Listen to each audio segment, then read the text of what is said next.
তারপর আমি চিন্তা করলাম, আমি তো আগেও সবসময় হিজাব পরতাম, কিন্তু অন স্ক্রিনে খুব কম আসা হয়েছে। কিন্তু যমুনা ফিউচার পার্কে আমার ফার্স্ট আমি ব্র্যান্ড অ্যাম্বাসেডর হিসেবে র্যাম্পে হাঁটি, এবং সেখানে ছিল আমার মাথায় ওনা হিজাব স্টাইল।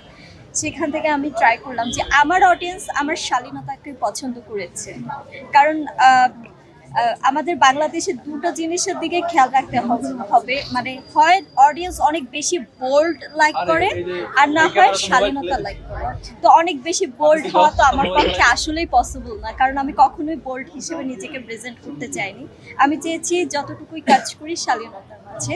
এবং হিজাব স্টাইল বা হিজাব স্টাইল নিয়ে অনেকে অনেক কথাও শোনাতে পারে, তো জাস্ট শালীন থাকতে হবে ড্রেসটা।